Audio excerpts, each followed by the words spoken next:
welcome in to Mailbox Sports. As usual, we're going to come into you and go ahead and deliver the latest sports news. Pardon me, the water's kidding me the wrong way. And as usual, we're going to put our stamp on topics to keep Chicago fans guessing. I am your host and hydration coach, ironically, Postman 1914. My co-host for today, joining me, is the man who gives me and you helpful tips and also give you a delivery with a dose-set tone. If you don't know what it is, go ahead and check it out. Look it up for yourself. None other than my man that's delivering first-class takes. G-Class, welcome in. How you feeling? Doing all right, sir. Doing all right. Happy to be here again. So soon, actually. It's amazing. How you doing? Hey, didn't have a work day today per se, but I'm learning that being that the guy that heads the union, as far as the office goes, takes a little bit more than your job sometimes. It takes a bit more delivery than I expected, but you signed up for it. I look forward to it. One more hurdle to cross. We got to grab him by the horns. You know how it go. Yes, sir. Anything interesting that took place so far in the week as we enter Hump Day? It is Wednesday. Yes. We've got a now in production announcement from Avengers that took over 5 hours. So that was the most interesting thing. Watching Daredevil episodes 5 and 6 came out.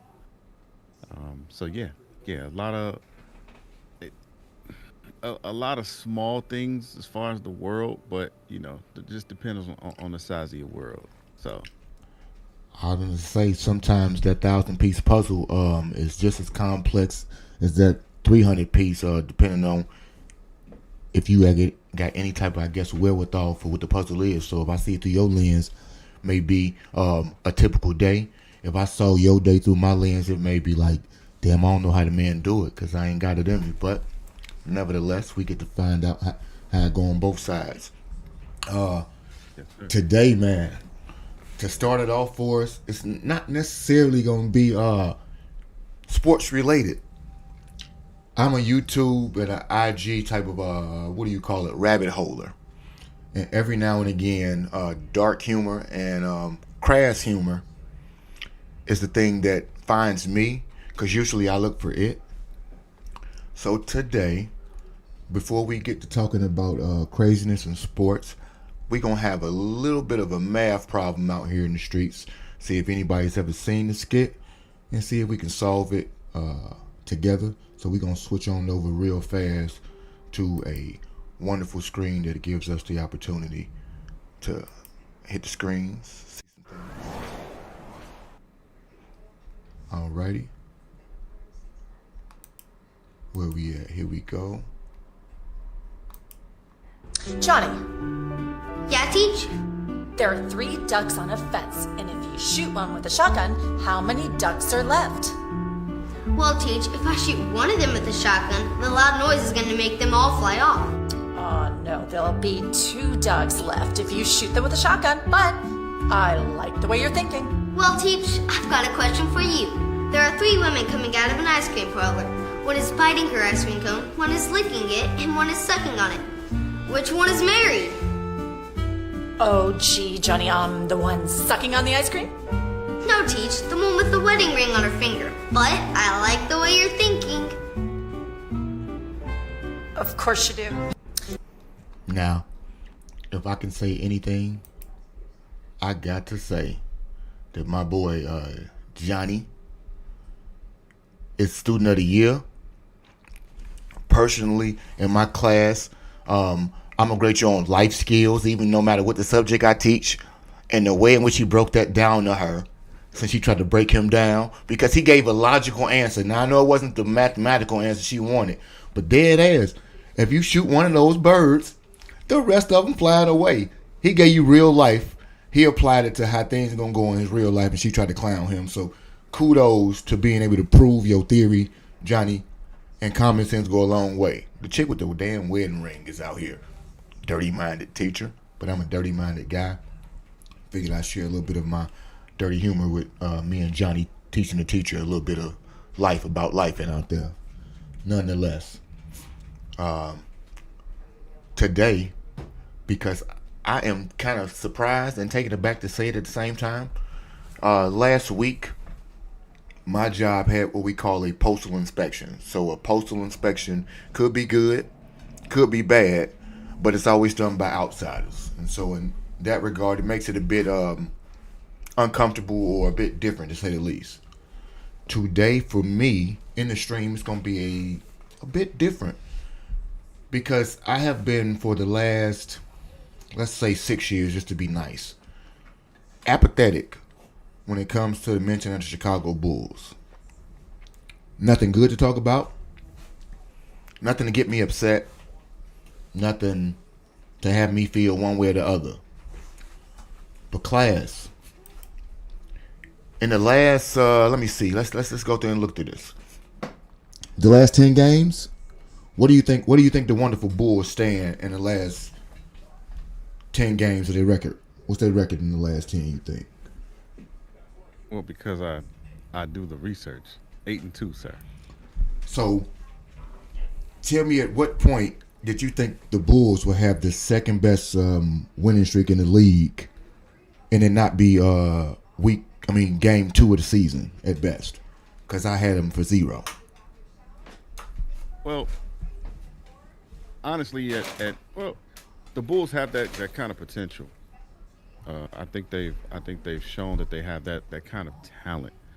The question is, can they put it all together, and do they have that alpha? I think this team is built a little different. So I honestly, they've shown themselves to be like 3, 4, 5 wins in a row, then they'll lose a couple. They'll go on like another 3-game winning streak, then they'll lose 4 or 5. Like they've been that kind of inconsistent. So to see this, and let's be real, we got to look at, if you're looking at the last 10, you got to look at who they beat. These are playoff teams, man. Orlando, Miami, Indiana, Brooklyn. They lost to the Rockets by 3. Utah, we don't include Utah. They lost to Phoenix by 6. Yeah, you blew a lead in that game. Yeah. Blew a double-digit lead. A dub. The Lakers by 31. The most impressive by far. And then the Nuggets. Got to give it to them. What does it mean, though? Well, it can mean a couple things for me, and I say it like this. So, we talked about the Laker game. Josh Giddey had almost a quadruple double in that game. And while he only had a quadruple double in that game, in the last, let me give you an accurate stat to help my guy out. Over the last 10 games, and he's averaged double digits in points, rebounds, and 9.8 assists. So basically in the last 10 games, Josh has given you a triple-double, and that was, I guess, the player that was bemoaned when we acquired him for Caruso, because obviously you wanted him to get a bit more of what do you call it? You want him to have a lot more of a what's the word? Desire?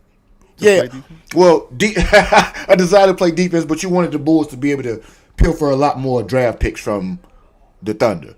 The Thunder got 90 million draft picks, and you would hope they would have been able to get one of those first rounders from Oklahoma City, but you didn't. You only got Giddey, and most fans to give upon weren't too giddy just to get him. And so to have Josh be young, because Josh was 19 when he got drafted. He's been in the league a few years, so he's not 25 yet. Josh, I think, is going to be a mainstay on the squad. Modest Buzelis, if nobody knows about the rookie phenom, who's 18, I believe. No, he's 19. Modest, while I don't know if he'll ever be a true foundational player as far as a superstar, I do know that he has the capability to be one of those big 3 types, if you want to look at it for a loose term, meaning he can be my third and maybe second option at any given time. My question for you overall, the guy who is doing the most of the driving right now. Last 3 games, he 30 points plus, and that's just to be light with my research in terms of his 30-point games because he been letting them go since they got rid of Zach once again. The apparent subtraction of Zach LaVine has once again given Kobe White that green light. My question about Kobe, because I'm a Kobe White supporter, I'm a North Carolina supporter, and I want Kobe to stay on the Bulls. However, Kobe kind of plays a position that is a combo guard, and Kobe's up for money. Do you think Kobe is worth keeping as a part of that triumvirate that we talked about? Because we did say that we lack star power to have that true alpha. And so let Kobe go and look forward to maybe a disgruntled star to pair with the 2 young boys, or test your luck in the draft and try to actually find that diamond in the rough to go along with the re-signing of Kobe, because he will get at least, I would say, about 20, 25 a year. So you, by young boys, you're saying Buzelis And Giddey. and Giddy. Yep. I think I'm looking at the roster now. I think the Bulls would be silly to let Kobe go. Pay the man. You paid Patrick Williams $90 million.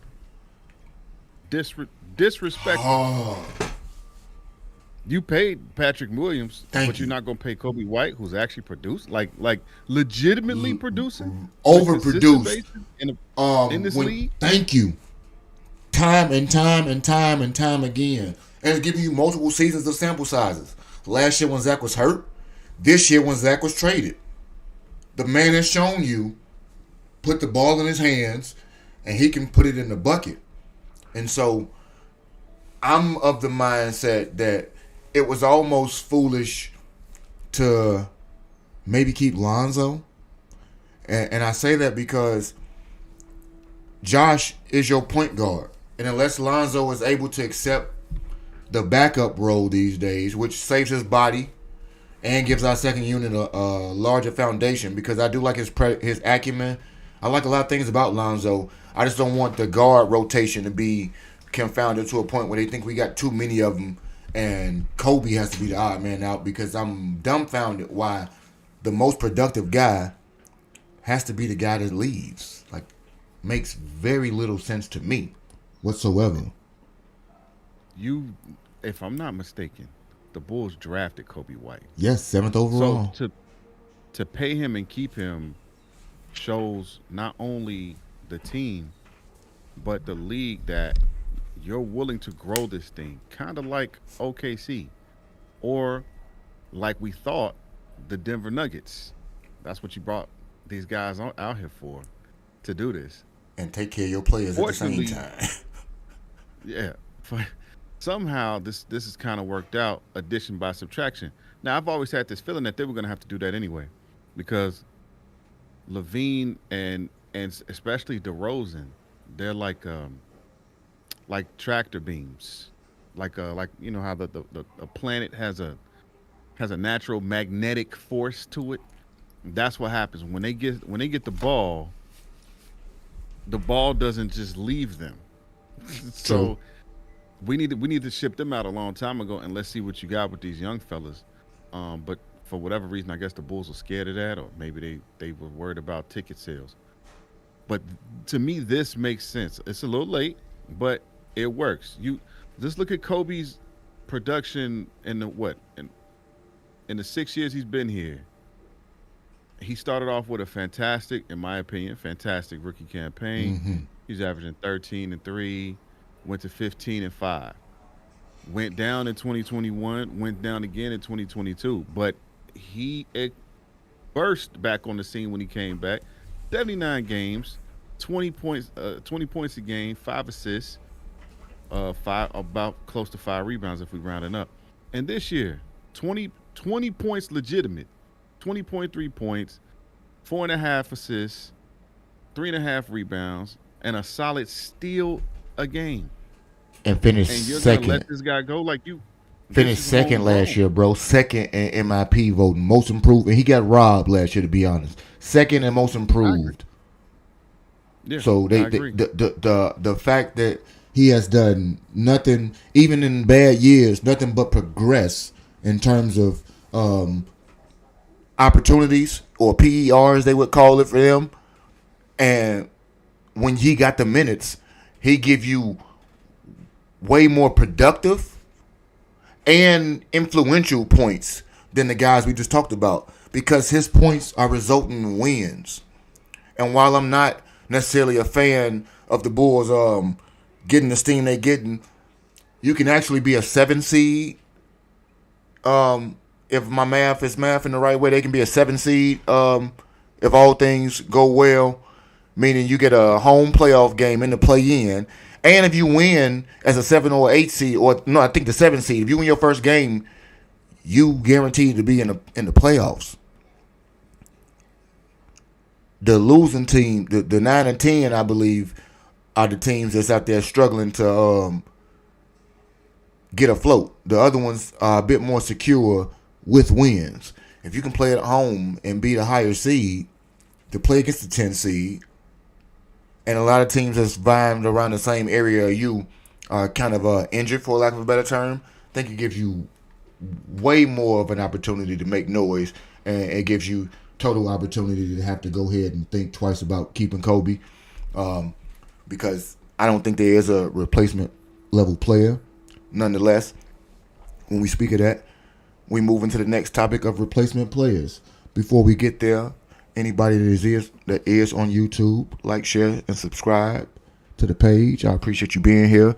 Anybody who is here on Twitch, as I am attempting to multi-stream and get a broader sports appeal, go ahead and feel free, like I said, to say what's up in the chat. I got you. I'm my own moderator for all intents and purposes over here, but we're going to get some things going.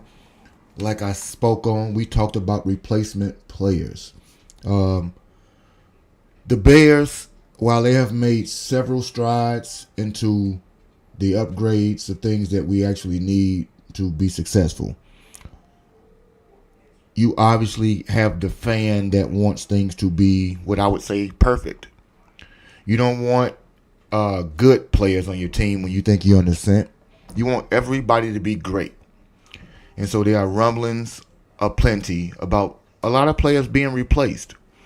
And while a lot of those players are, replacement level, i.e. bench, depth, and so on and so forth, 3 in particular have come up multiple times this offseason for me. And class, I want to ask your particular opinion on all 3 of them as to whether or not you think these players could potentially be replaced in the draft. And by replaced, I mean find a starter that is actually vying to take their spot this year, not a 3rd, 4th round project that's eventually going to do something or have to wow you to take it, but a viable draft plan to replace said players. And those 3 players we will start with this wonderful offensive line that we've theoretically put together. One, left tackle Braxton Jones. Do you think the Bears will make a heavy push in the draft, and by heavy push I mean early stock being invested into finding a replacement for Braxton Jones?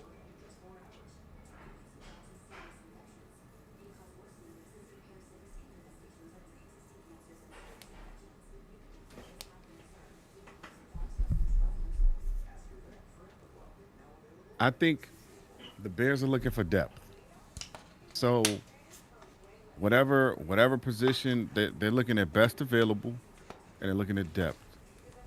So they're not gonna overthink this. They're not gonna overshoot it. If they find somebody that's better than Braxton Jones in the draft, they'll go for him. I don't think it's high up on their priority list though. I believe they think that they can get what they need out of Braxton Jones. That's my answer today. Today. Today. No movement on Braxton, and anything we took would be seen as a later pick, meaning second round or even late first round. Because, like I say, 26 on back, I think you got more of an opportunity not to necessarily just be this lock-in starter. But I would say, in agreement with you, that I don't believe we look for Braxton's replacement. I think later rounds focus on the depth of the line. And by depth, I mean future replacements. We have older people in the middle of the line that actually will need to be replaced sooner than later. And I believe personally that they focus on that particular part of the line a bit more second, third round. And I say that because I was looking at a chart that I will get to in a bit, and it gave me a bit more clarity about draft breakdown. Next player, we talk about the running back room, and while I think there only takes a combined effort and minor improvements, some are calling for the trade, and I have heard rumors about it as far as the same team that is rivaled in trade and draft rumors for a running back. One Oakland Raiders, or Las Vegas, I should say, had a rumor about trading for DeAndre Swift. Old Swifty being replaced, and I say that will replace because even if they draft a first round running back, do you think that Swift could be moved and a new tandem be formed, or do you believe he is a part of that tandem? I think they've shown, and in everything that they've said publicly, they want to keep DeAndre Swift. They feel like they can use him for now. But again, the Bears have also shown that they clearly don't have a problem going to get who they feel they need to get. So I don't think Swift will be replaced in a sense. I think that, man, see, the Bears are in a funny spot, man, because a lot of it depends on who they take on with the first pick. If they take a running back, which I'm kind of hoping they don't, because I don't. Yeah, Genty is cool. Don't get me wrong. I've watched the film. He don't stand out to me as like that guy. And I'm not saying that I'm some kind of draft expert, but for what the Bears need, I think the Bears want explosive. Yeah. Right? Swift is not explosive. He's shifty, but he's not explosive. But he can catch the ball at the backfield. He can get the job done, and he's a veteran now. I think they want to keep him. They paid for him. I think they want to keep him for now, and I think they want to bring in a running back to really be that impact guy. And I don't think it has to be Genty. They say this is one of the deepest running back classes in like 20 years, maybe ever. I don't know, but they say you could get a good running back in like the 7th round if you really wanted to. Dude, looking at the list, I can kind of believe that. You got so when it comes to Swift, long story short, when it comes to Swift, I don't think they're looking to replace him. I think they're looking to find somebody to pair with him, to match up with him. So that's and I say it that way, just the way you said it, because I think if all things were to go the way in which Ben Johnson anticipates, it gives you the opportunity to do the inverse of what Detroit has. And by that I mean this. Yes. David Montgomery is the savvy vet and the thumper of the group. And Jameer is the opposite, with some power. Yes. You can be able to have DeAndre be your veteran old head, per se, of the tandem, and be the shifty, got some movement to him in his hips, still got explosive plays in him. And you can have your young boy be your thumper that still got hands, i.e., Judkins or a Hampton or Scatterbo. You got people out there that they can have in that particular instance that totally will show you how to be able to work the margins. Scatterbo's gonna be He's gonna be good. I think somebody like a Scatterbo is gonna be a beast on a team like excuse me, on a team like the Chiefs. I think it's gonna be a monster. Somebody like that, like a championship contending team, Scatterbo, something like that. And again, we're projecting out, so we don't know for sure. But I'm looking at our running back. You got Ian Wheeler, which let's not forget about him. Yes, Towards the ACL doctor. last game of the preseason. But I like him. he's got. I liked him when I first saw him.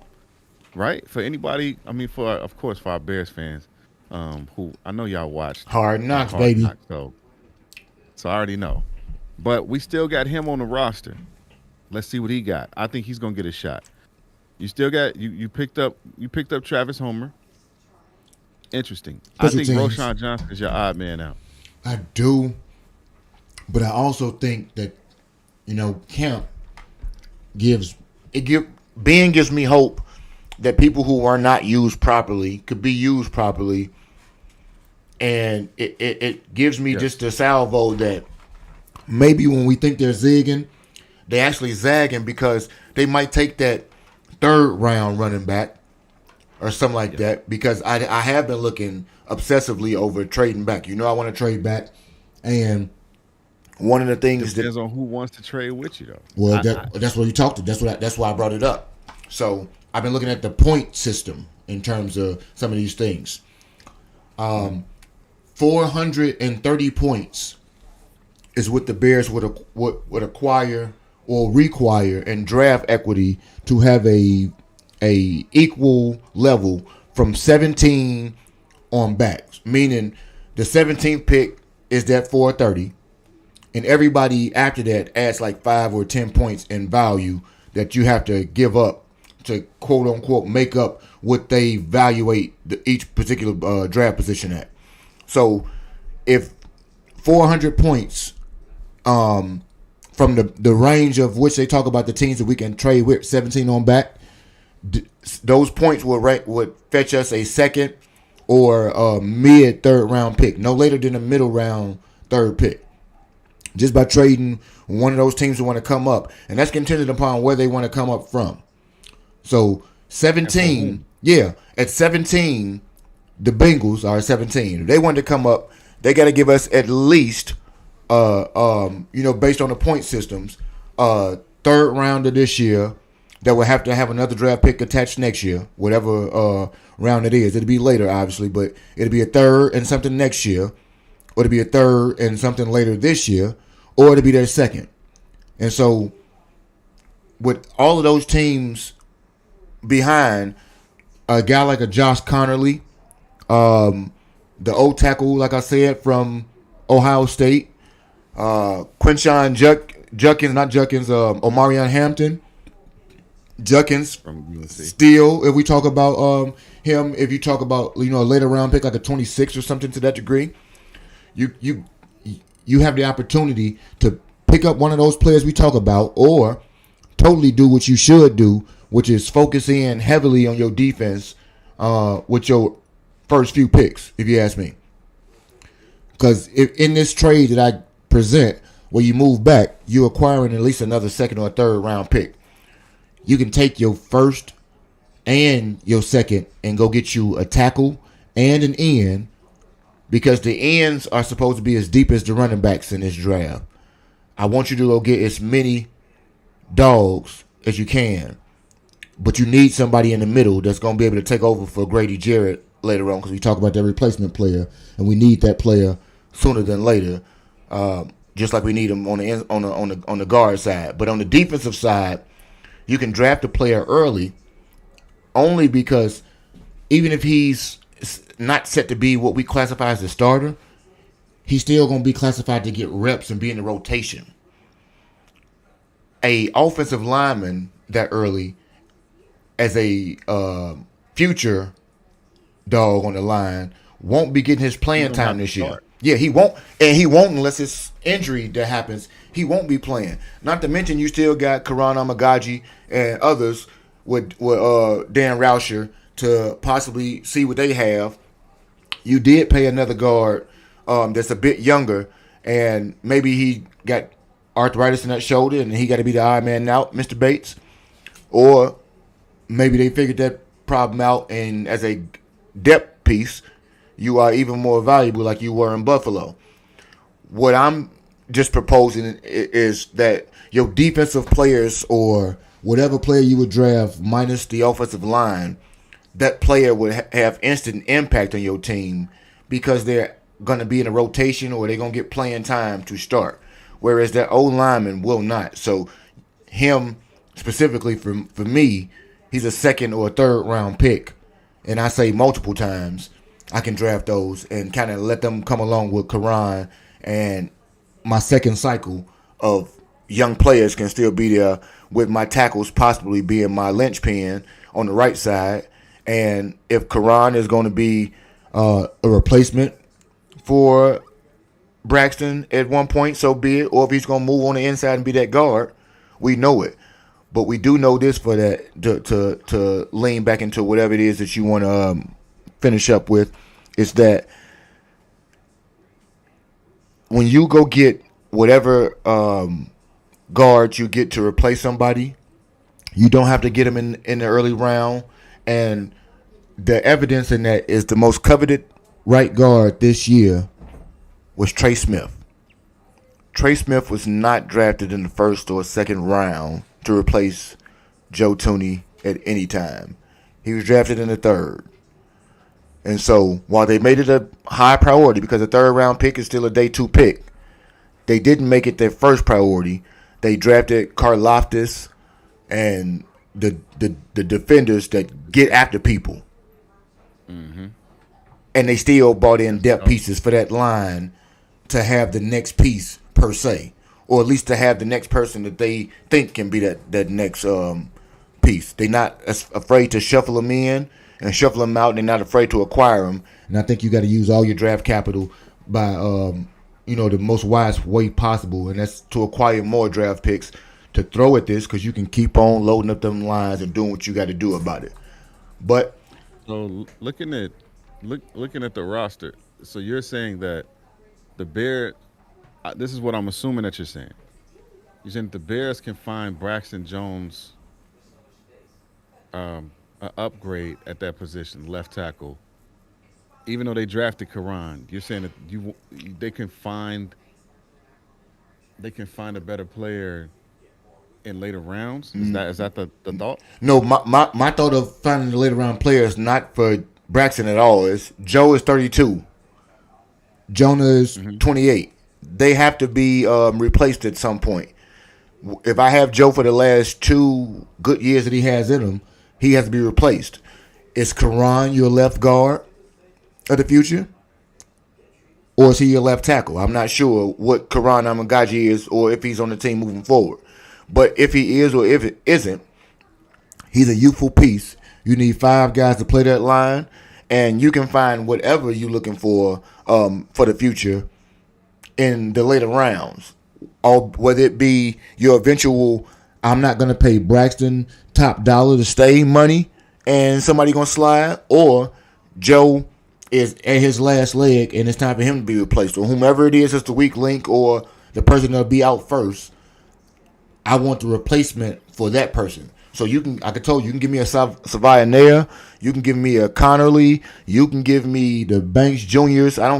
Because tackles can be converted to guards. Give me the best prospects that you're gonna have moving forward for the future, because I know those guys won't be playing right now. So for whomever you draft them to replace, you can draft them in later rounds and use your earlier rounds on more impactful players, i.e. the defense and possibly your running game, because it's going to be integral to what you want to do as a football club. Whereas the O-line, whoever you're trying to replace, I want you to pay attention to it and put good stock into it, but it don't have to be the highest stock or priority because those guys are getting developmental or red shirt years, in my opinion, or just my best guesstimation for what will be a positive outlook for a season. It's for them not to be playing this year. Right? Okay, I hear you. I just think the Bears. I really do think the Bears are going to go offense first, then defense. Okay. So since you think that, do you think it's a guy? The last person we didn't get to on their replacement players list. One tight end that I like and has money left on this deal, but it's very easy to get rid of. And so I ask you, there's a player like Tyler Warren who's been rumored to be a top 10 or a Brock Bauer-esque type of player. Intrigue you in terms of possibly the offensive player you're talking about?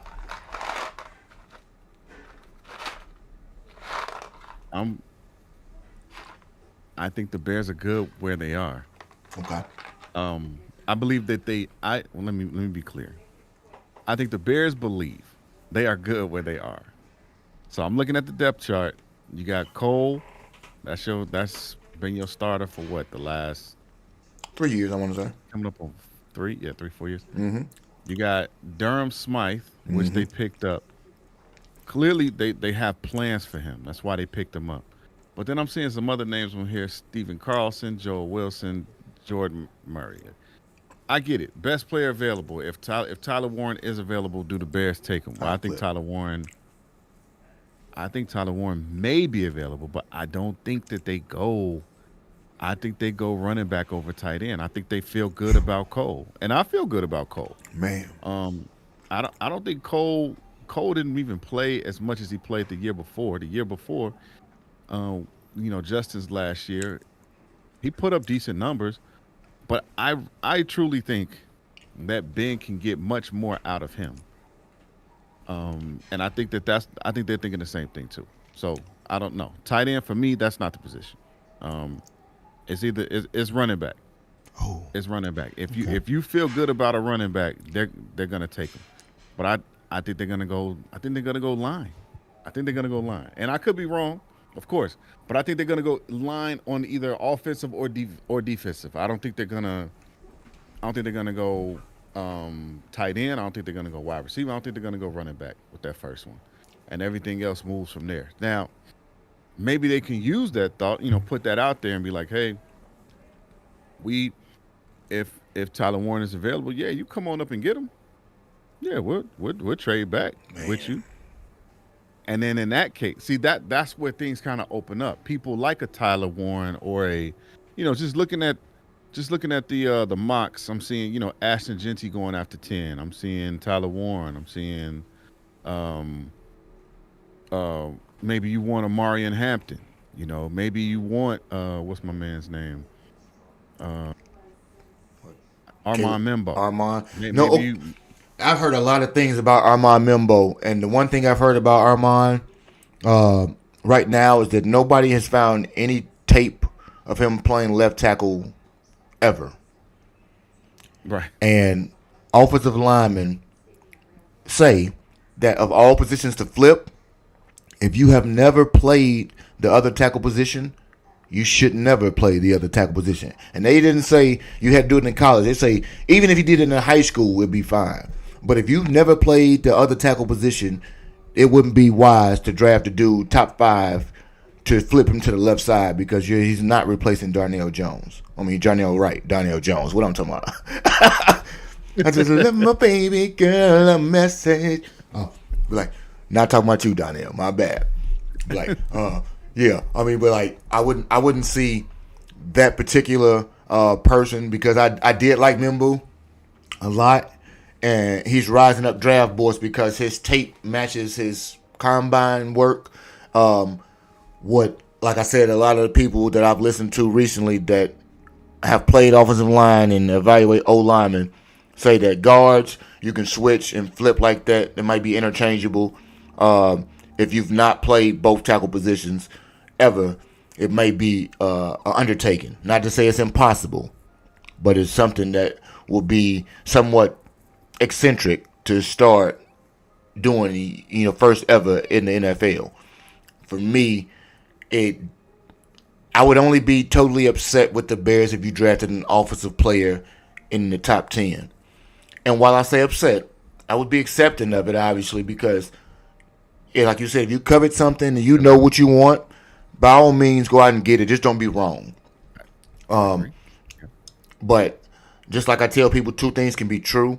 I can be upset with the thought process behind it because I do believe that we can acquire more draft capital, and the only offensive player that we need is allegedly entrenched in the deepest, most rich draft at his position in recent years. So why would I exacerbate super funds when I don't think there's this transformational Barry Sanders type of guy that if I had him, you can't stop anything? Because if I have that guy, honestly, I don't even think you can use DeAndre.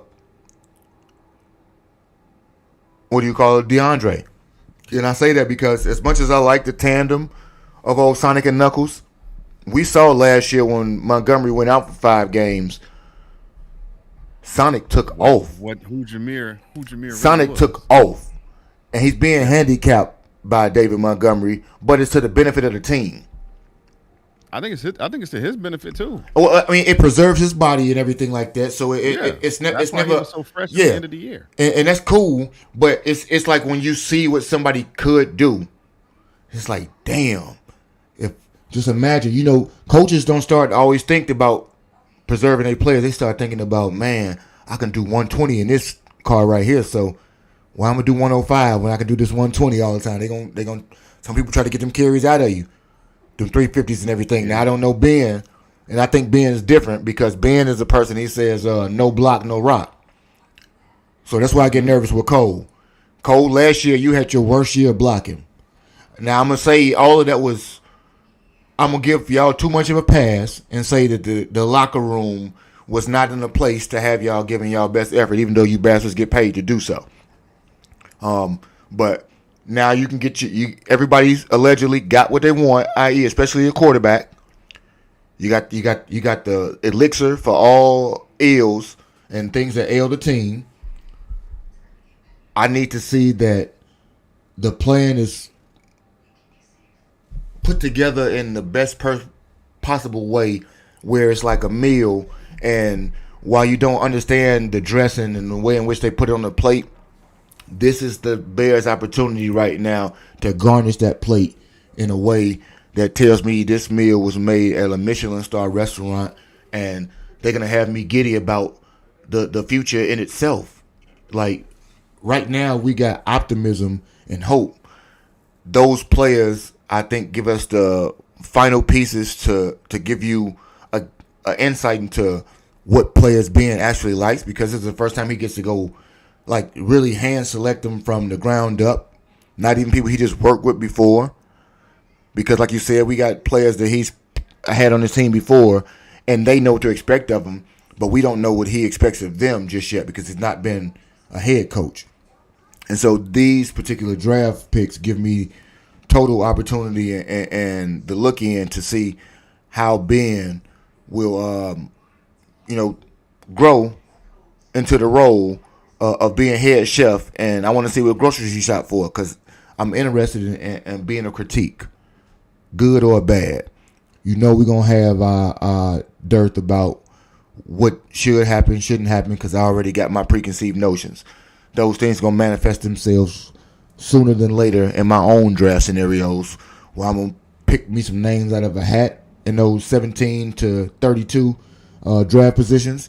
We're going to come up with me 3 good trade backs for my Bears and try to put me a mock draft together, contingent upon whom is around and willing to do so.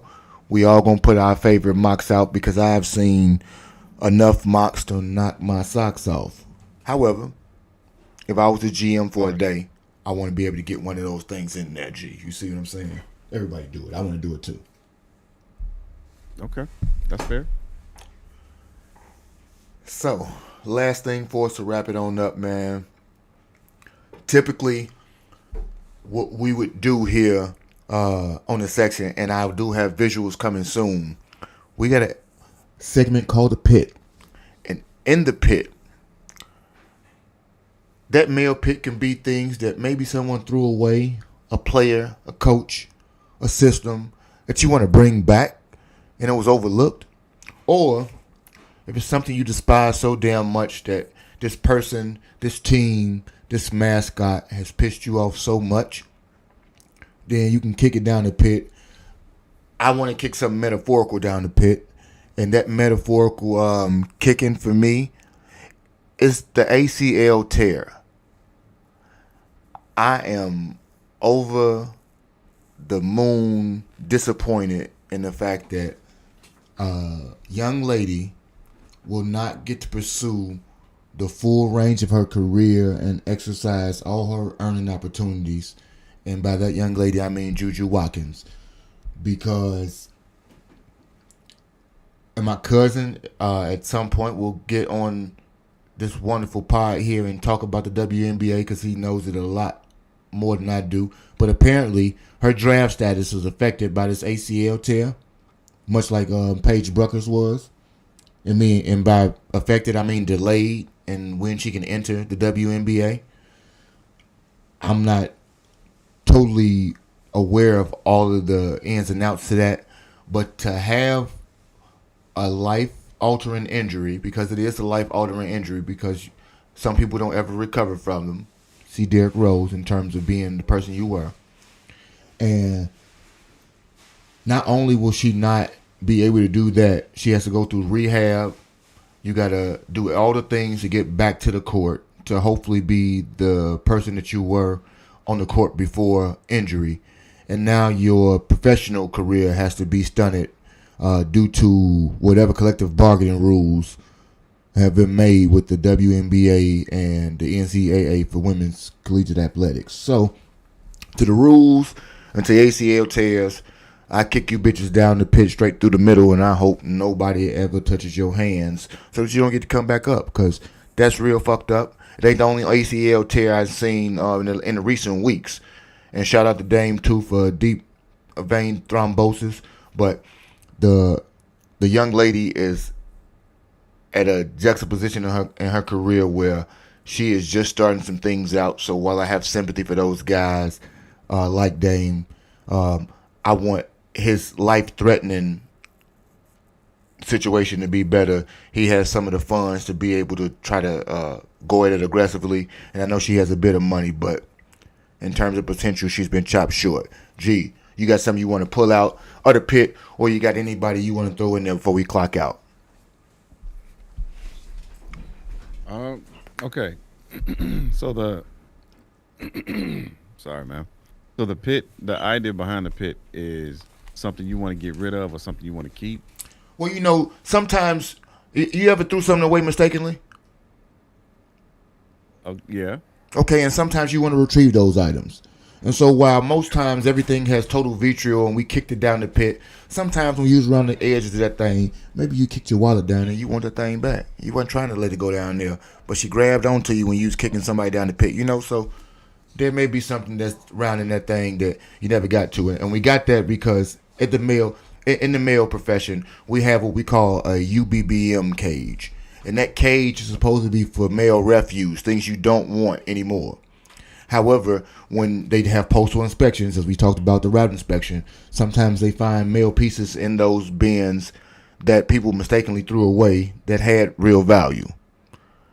Okay. And so, just as the postal pit goes in real life, this pit gives you the opportunity to pull some things back because sometimes it wasn't meant to go that way. A reprieve of sorts. I'm a magnanimous type. We like to give you a chance. Gotcha. Okay. So I got one.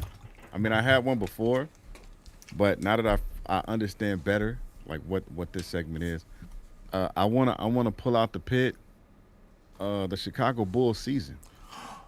I'm gonna be honest with you.